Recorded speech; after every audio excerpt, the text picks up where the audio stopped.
privacy networks wanted to do an interview with myself and several other people. And so we went out of the hall for the interview, and I left my recorder on the table. Then after the interview, which was about 15 minutes, I came back into the hall to get my recorder and the other things, and I saw that the table had been dismantled. And at first I was worried, what's happened to my recorder? Then I looked at the seat where I'd been sitting, and the recorder was on the seat.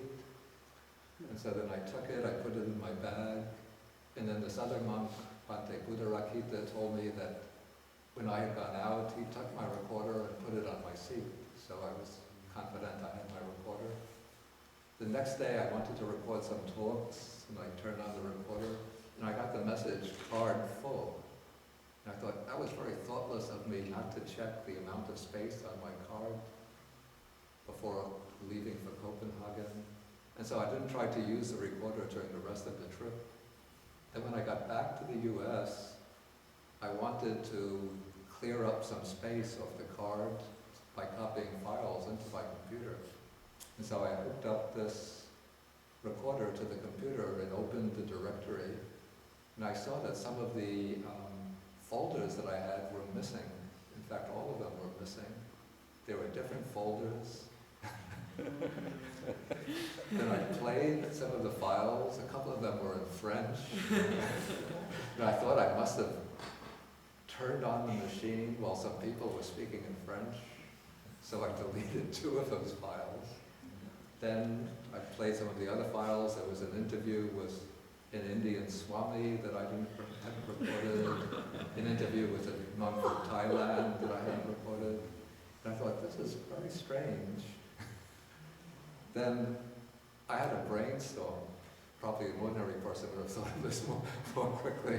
But before we went to the airport, we had bought some batteries, new batteries for the recorder.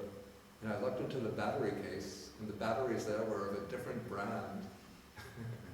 And I looked at the recording card, and it was a different brand from the card that I had. So then I realized, even though it's exactly the same model, identical in every aspect of its appearance, that this is not my recorder.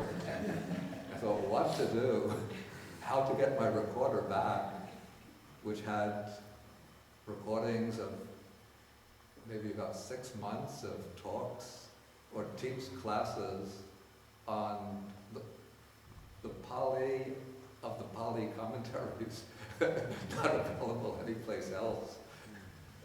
So I wrote to the organizers of that conference. I thought they could send out a global emailing to everybody who attended the conference through them. And so I wrote to the organizers. I told them that I thought that I had the wrong recorder. And then they wrote back to me and they said they were very happy to hear from me, since they had been speaking at the conference to a French journalist who had complained to them that she couldn't find her recorder, and so somebody had turned it into the hotel, and she had checked at the desk of the hotel and she got the recorder back, but when she opened it, the files were not hers, and she realized it was the wrong recorder. And fortunately, the people who organized it, this French journalist had given them her card. And so they gave me her contact information, and I contacted her. And then she said that she was very happy to hear from me. And so I sent back her recorder to her. And about 2 weeks ago, I got this recorder back, finally.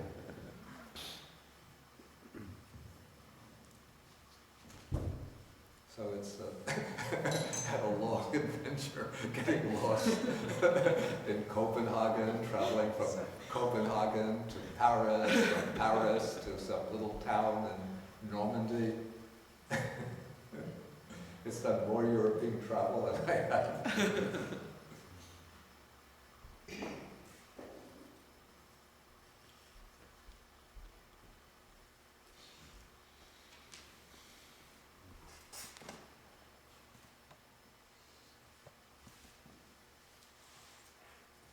Over this long interval, I almost forgot forgot how to use the computer.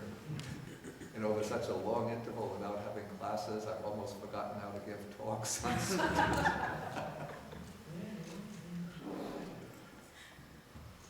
Okay, so anyway, we now come to Sutta number 20. This is the usual way I begin, right? Sutta number 20 in the Majjhima Nikaya. This is called the Vitakkasanthana Sutta, which it's translated as it's actually not a literal translation, the removal of distracting thoughts.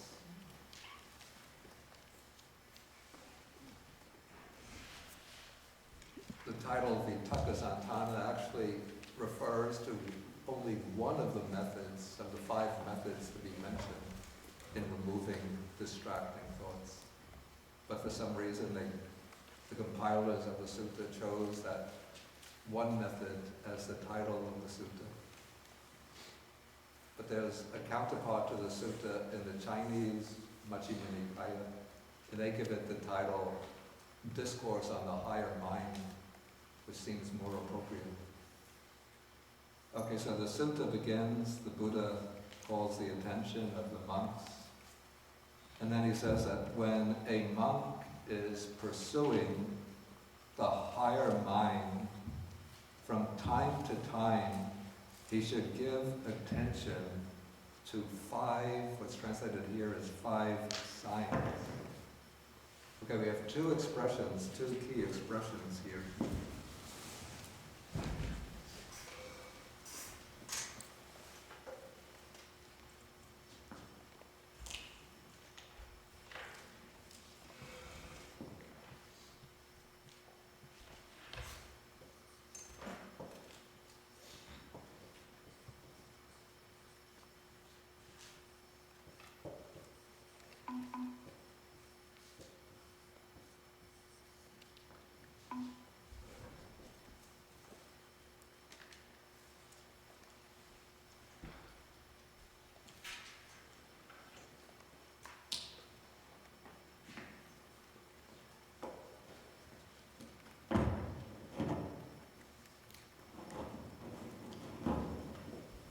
Okay, one expression is adicitta.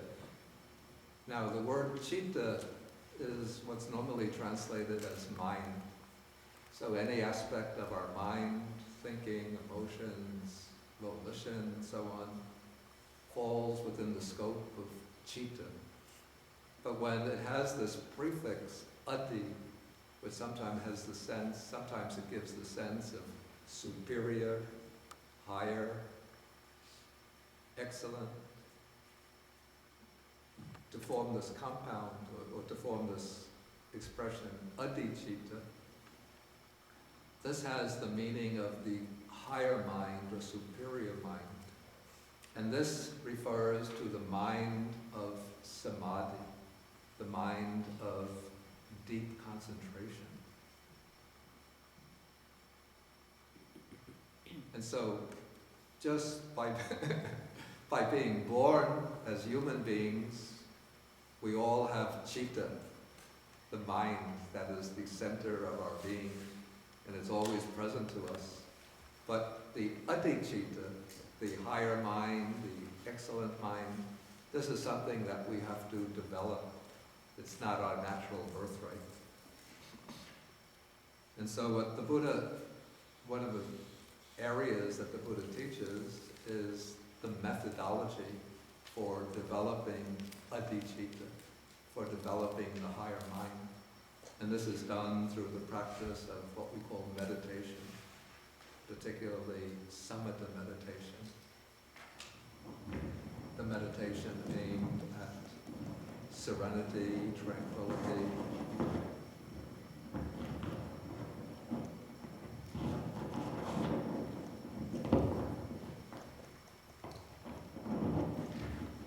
Okay, the other word here, it's the word translated as signs.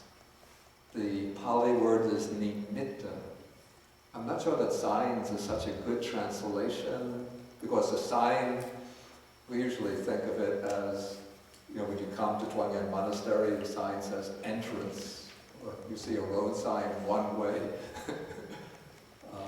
parking lot, to parking lot. But this is not a sign in that sense. So maybe we could just say, put it more simply, he should give attention to 5 things, 5 matters. But in fact, sometimes I even suspect that the text has gotten garbled and the word nimitta has got put in here, even though it doesn't belong here. It seems to me that it should have been, he should give attention to 5 Dhamma, to 5 things, 5 principles, 5 guidelines.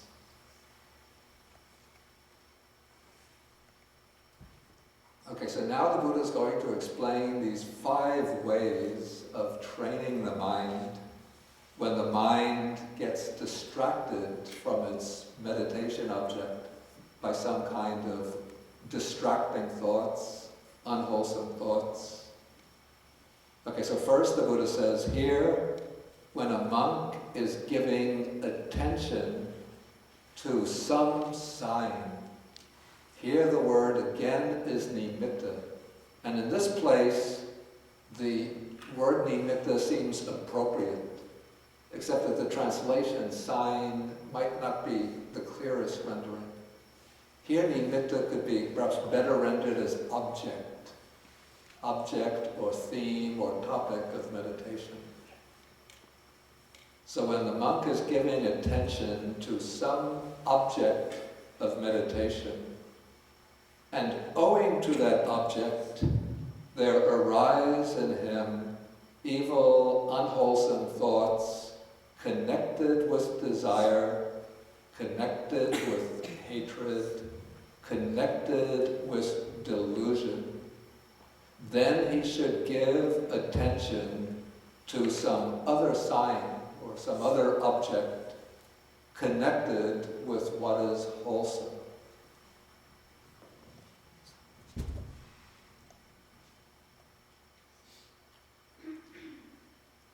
Okay, now, the meditation subjects that are taught in Buddhism, if they're attended to properly, they don't give rise to what is called evil, unwholesome thoughts, or bad, unwholesome thoughts. So it doesn't actually come actually because of the object that these thoughts arise, but it's just because the mind is not able to focus properly, consistently, attentively on this object. Somehow the object doesn't engage the attention, and so the mind tends to stray away from that object, and then it becomes overrun by what are called, I don't really like the word evil here, that's too strong. It's bad or corrupting, unwholesome thoughts. And then these unwholesome thoughts are said to be connected with any of the 3 bad roots, unwholesome roots. Here what's called desire is the same as raga, lust, or tanha, craving, or greed. Then thoughts connected with hatred, aversion, ill will, anger, and with delusion, confusion, perplexity, dullness, restlessness, doubt. So we could say that the thoughts connected with the 3 unwholesome roots pretty much correspond to the 5 hindrances. We have the 5 hindrances. The first is sensual desire or craving. The second is ill will. So the first hindrance corresponds to thoughts connected with desire. The second, ill will, corresponds to thoughts connected with hatred.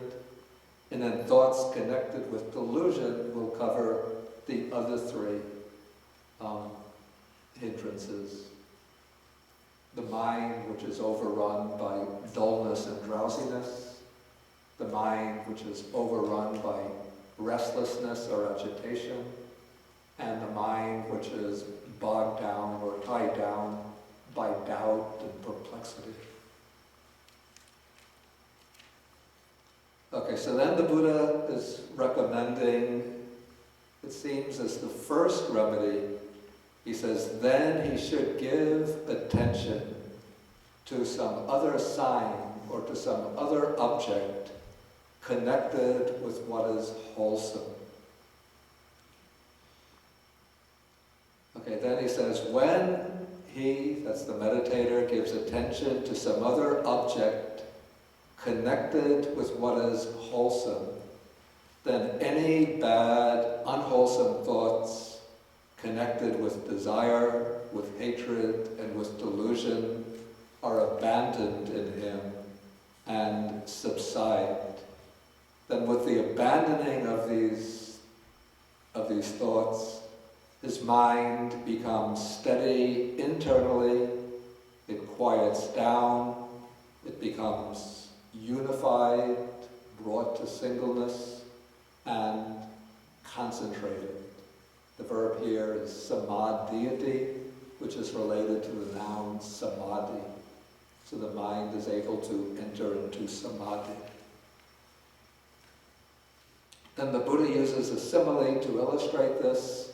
It's just like a skilled carpenter who, if there's a rotten peg or a rough peg, say within a couch or some appliance made of wood, and so the carpenter wants to get rid of that rotting peg and replace it, he'll take a subtle, a fine peg, and then knock it with the hammer, and he uses this fine peg to knock out the coarse peg, which might be decaying, and then he can replace it with a new peg.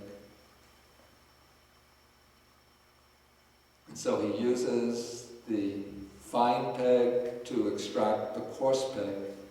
And so in the same way, the monk uses this other meditation object connected with what is wholesome to knock out those unwholesome thoughts connected with greed, or with desire, with hatred, with delusion. And when he does this, then the mind can settle down and be concentrated. Now, even though the sutta, the way we have it here, is recommending, it seems to be recommending this method as the first method to use to overcome these unwholesome thoughts. But in my opinion, if one is, excuse me,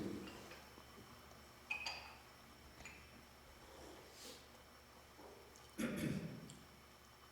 mean, I don't like to be correcting the Buddha, but I express my opinion, just from my own experience, that if one is meditating, say, on what has a primary object, like mindfulness of breathing, for example, meditating on the breath, and then some unwholesome thoughts start to arise, the first method of dealing with them, in my opinion, should not be to drop the primary object and then to take up some other meditation object. What I would say is that there are other methods that one uses in the initial encounter with these unwholesome thoughts that could be effective simply in dispelling them and bringing the mind back to the primary object. So say if one is focusing on the breath, then one finds that the mind has wandered off from the breath. One is either worrying about something that might lie ahead in the future, or recollecting either with pleasure or with regret something that happened in the past. Then the first response, in my opinion, Bhante, should be simply to note that the mind has wandered, and then immediately, gently but firmly, to bring the mind back to one's main meditation object. In this case, the breath, the rise and fall of the abdomen, whatever one is practicing.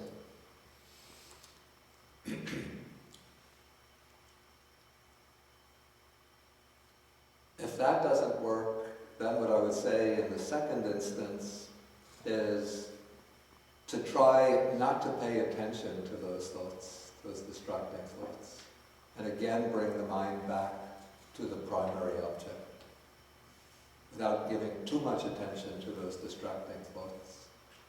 But in my view, the place where this method becomes useful is when one finds that a particular, we call it defilement, a particular disturbing tendency is becoming prominent in one's thoughts. And so it becomes a persistent disturbance, a persistent distraction. Then what I would say is that one should put aside one's primary meditation object, and for a certain period, it could be like a week, several weeks, work on developing another meditation subject which is directly opposed to that defilement which is causing the disturbance.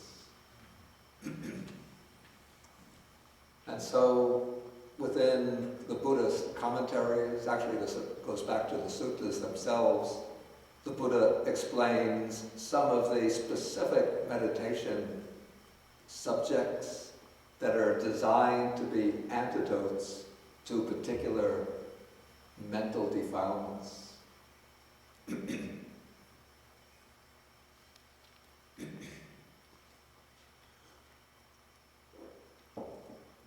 so usually we deal with these mental defilements by way of the 5 hindrances. And so it's said that if one finds that sensual desire, sensual craving becomes the persistent, as one finds it to be the persistent tendency or distraction in the mind, then one should develop what is called the asubha sanya, which means the perception of the unattractive, or literally the unbeautiful nature of the body. And here we have to remember the Buddha is teaching primarily monks and nuns, and so part of the monastic life is the observance of celibacy, and many of these monks and nuns will be young people, maybe in their late teens, early 20s, so sensual desire can still be fairly strong. And so as the antidote to this, he teaches this meditation on the unattractive nature of the body, because sensual desire arises, if we really sort of probe into it and analyze it, what sustains it is the perception of the body as being beautiful and attractive. And so to sort of counteract that innate perception, or that instinctual perception, or that deeply ingrained perception, what one does is to deliberately cultivate the perception of the body in its true nature, beneath the appearances. And so one does this not with the body of an attractive member of the opposite sex, but one takes one's own body as the basis for investigation. And one looks into the body by way of, the suttas mention 31 parts, the commentaries add another part to make the neat 32 parts. So the 32 parts of the body. Did I go through this already? I did. So some of you might be getting bored with it. I'll just go through very briefly. One will take the parts like hair of the head, hair of the body, the fingernails, teeth, skin.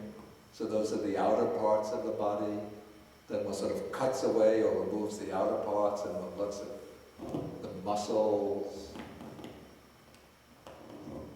the nerves, bones, bone marrow, then the internal organs, kidneys, heart, liver, diaphragm, spleen, intestine, stomach, brain, and so on, the fluids of the body. And as one goes through this again and again, one gets the perception of how the body is truly unattractive. And then this helps to counteract sensual desire.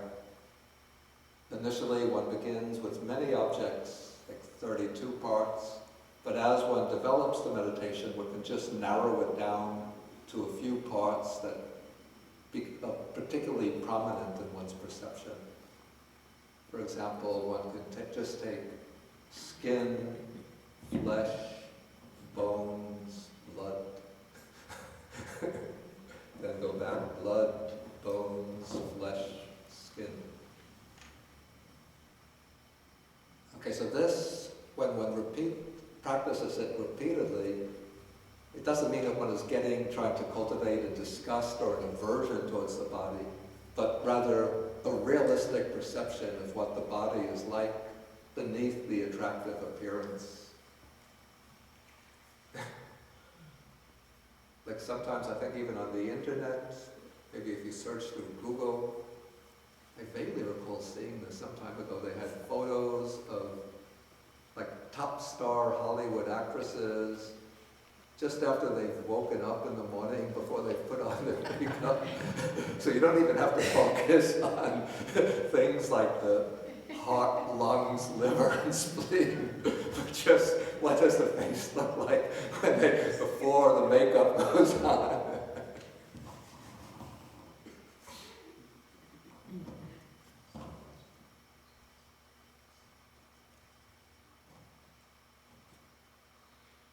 Okay, so the perception of the unbeautiful nature of the body, that's the antidote to thoughts governed by desire or sensual craving.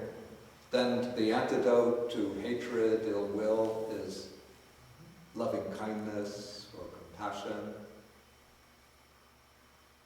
Then for delusion, this takes various forms, but this can require, for example, if it's dullness and drowsiness, then it's a perception of light, the meditation on a bright light.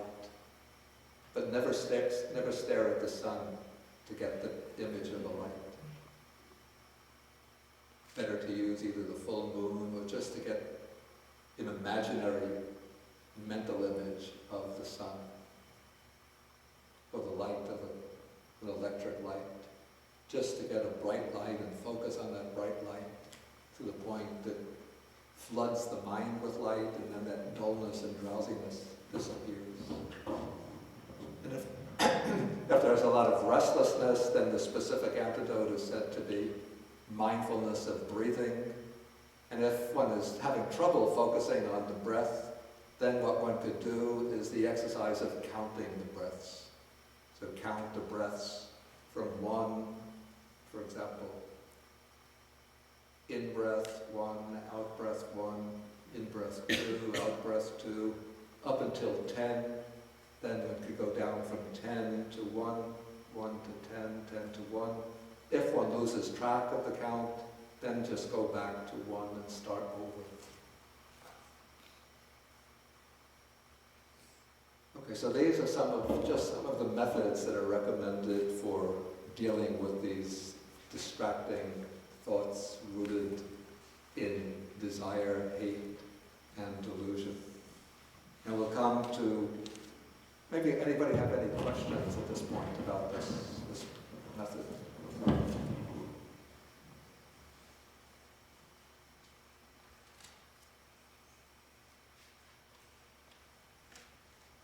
Okay, then we'll go on to the next method. Okay, now the text says, if, while he is giving attention to some other sign, some other object, connected with what is wholesome, that is the first method that was recommended. So if he's using that first method, and there still arise in him these bad, unwholesome thoughts connected with desire, hate, and delusion, then he should examine the danger in these thoughts thus. These thoughts are unwholesome, these thoughts are reprehensible or blameworthy. These thoughts result in suffering. Basically, this is the method, very much the same method that the Buddha himself used during the period when he was striving for enlightenment. The method that's explained in Sutta number 19, which I dealt with in our last class. I think it was February 13th.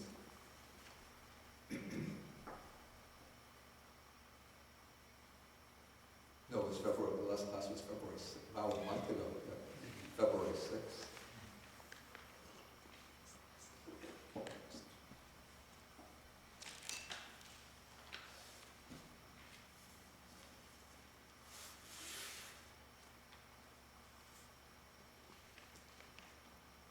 Okay, so the way this method could be applied in a little bit more detail is the way that the Buddha reflects in Sutta number 19.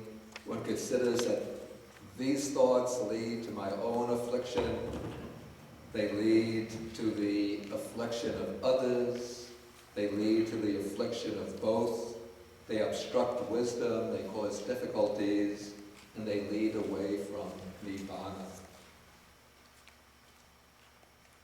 Okay, so then when he examines the danger in these thoughts, then any bad, unwholesome thoughts connected with desire, hate, and delusion are abandoned and subside, and then again his mind becomes steady internally, quieted, brought to singleness, and concentrated.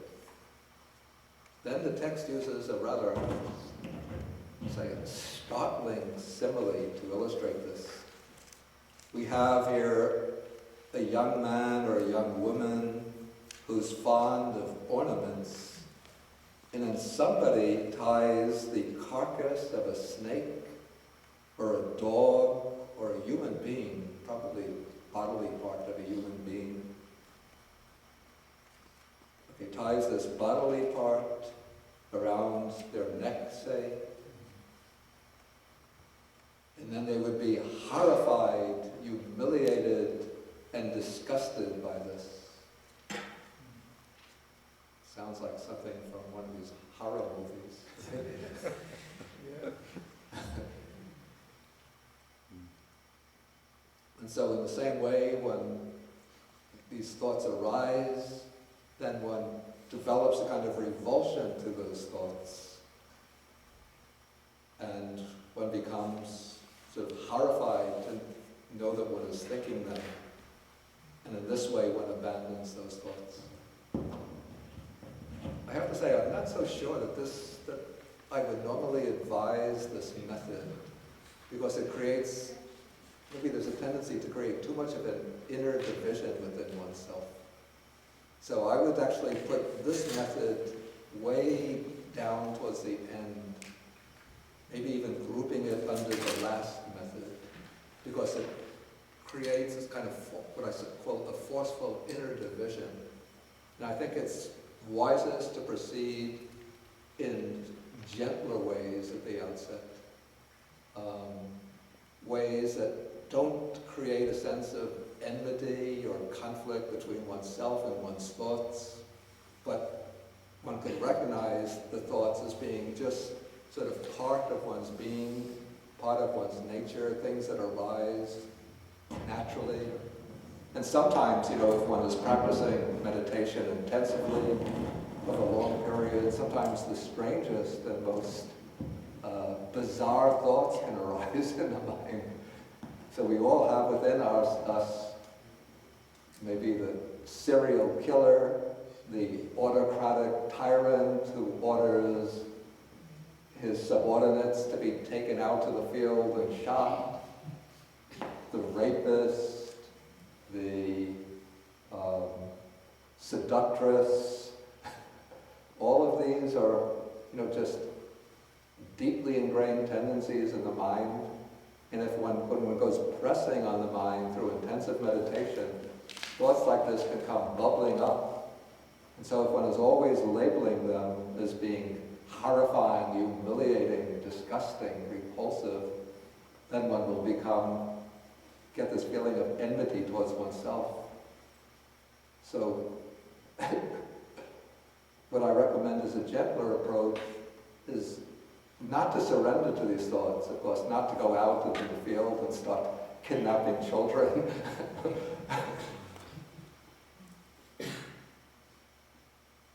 Or beating up old ladies on the street. But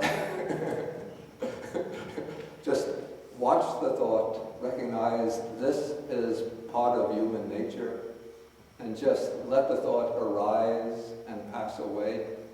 And in this way, one defuels the thought, one removes its sustenance. Again, one is creating a distance between oneself and the thought, but not trying to push the thought away, but just watching it and letting it fade away or disappear naturally.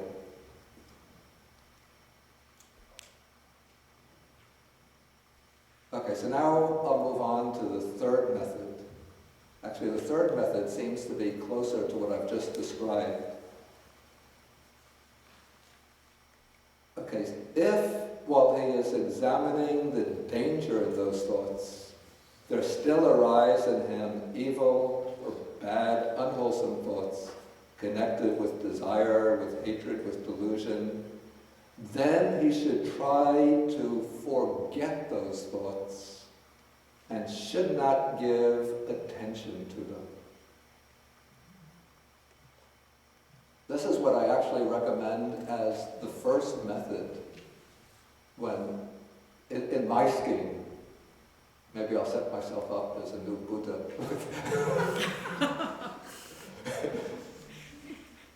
Except that I'll teach the 5 methods, but just in a different order. So the first method I recommend is when the unwholesome thoughts start, is to forget about them and not to give them too much attention, but just to sort of briefly note them and then go back immediately,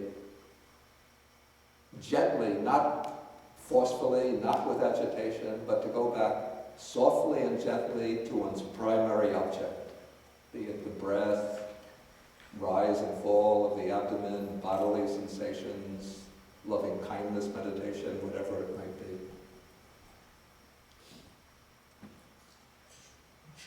Okay, when he tries, and now when it says forget these thoughts, it doesn't mean, and not giving attention to them, it doesn't mean that one is not aware of the thoughts. One recognizes the thoughts. In fact, one can identify them, but one doesn't hang on to them. One doesn't flow along with them and let them become triggers for setting off streams of subsequent thinking, for setting off, for initiating a sequence of associated thoughts which follow one after another until one completely loses the primary object. But simply by recognizing the thought, as soon as it arises, one simply lets it go and brings the mind back gently and firmly to the meditation object.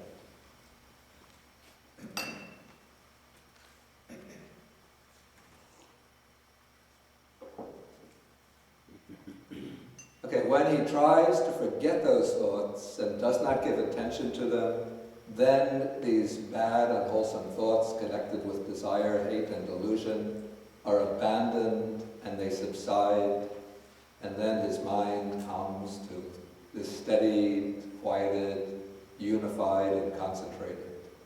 Then comes the simile.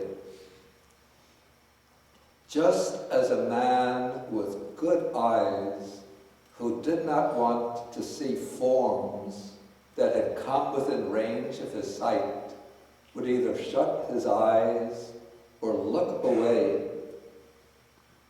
so too this monk tries to forget those thoughts and does not give attention to them. Okay, so if something comes within range of your sight,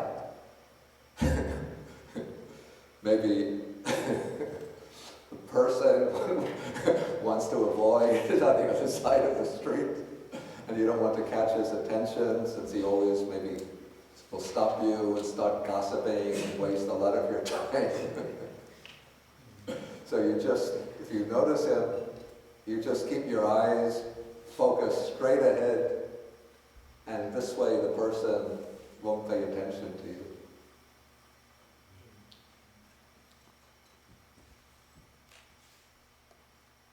Well, this is something like a method I used to practice back in the early 1990s when I was still living in Sri Lanka, but sometimes I would come to visit my parents who were living in Long Island.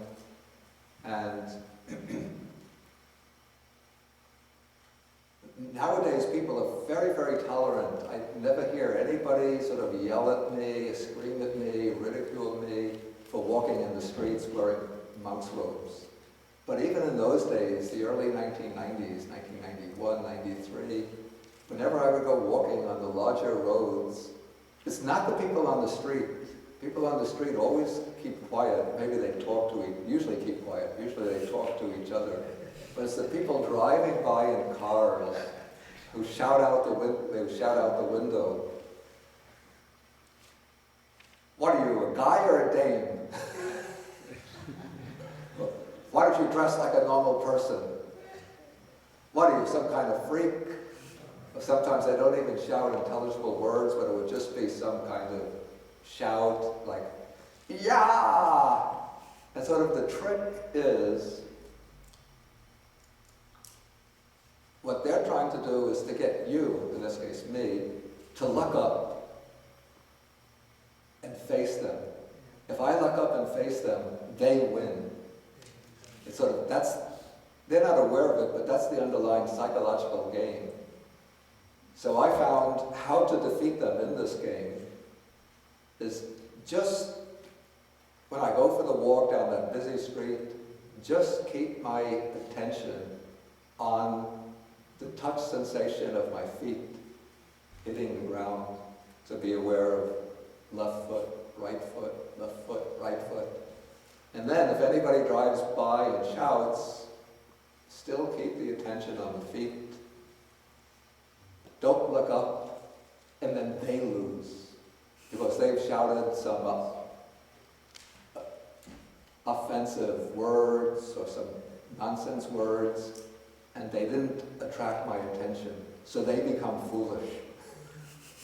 Maybe I'm not being compassionate by making them seem foolish, but it's an instructive lesson for them in how to correct themselves. And so I would walk by just going left, right. If they shout, I just continue to focus. And then their words sort of, it's like dust thrown against the wind. The Buddha uses this in the Dhammapada. It blows back and it hits the person who throws it. But one time I was doing this, walking left, right. The car drove up beside me, started to slow down. I was thinking, uh-oh, just keep the attention on the feet. Left, right. Car drove up a little bit ahead and stopped. I thought, uh-oh, it's going to be a fight. But then I thought, at a certain point I could see the figure of the man get out of the car and come walking towards me. So very cautiously I looked up, and there was a man with some East Asian features holding out his hands like this and saying, "Venerable, can I give you a ride someplace?" He was the man from Thailand. And I told him that I was just taking a walk. So he didn't give me his card and say, if you need anything, just let me know. But that could have been done. That's quite typical in a country like Sri Lanka. Okay, so this is the method of taking note of the thought very briefly, then letting the thought go its way, and bringing the mind back to its primary object. Okay, now we come to what I would call the most interesting of these methods. And it's a little bit puzzling exactly what is meant by this. This is method number 4, and this is the method that gives its title to the sutta in the Pali version. Okay, the text says, if, while he is trying to forget those thoughts and is not giving attention to them, there still arise in him these bad, unwholesome thoughts, connected with desire, with hate, and with delusion, then he should give attention. First I'll read the English translation, then I'll put the Pali expression on the board. He should give attention to stilling the thought formation of those thoughts. This is, I would call this an approximate translation, or maybe a translation which is partly guesswork. But let's take a look at the original expression.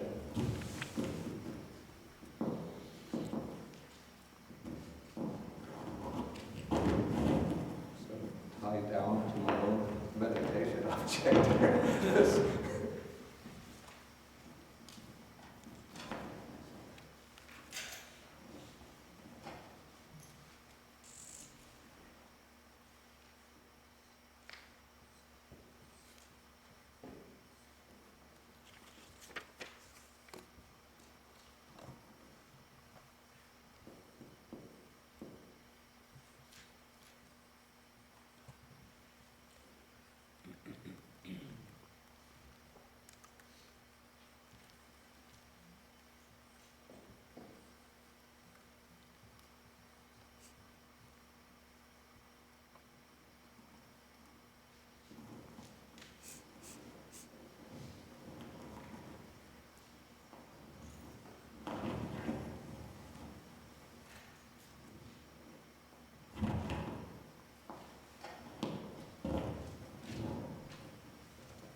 Okay, taking this is a compound made up of 3 words that are joined together. The word vitakka is easy, that means thoughts. Then the word sankhara here, the word sankhara has many meanings in different contexts, but the root meaning or basic meaning is something like constructing, or forming, or even fabricating, concocting, putting together. And so we could say the construction of these thoughts, the forming of these thoughts, the fabrication of these thoughts. And then the word santana, this is related to the verb that's translated becoming steady.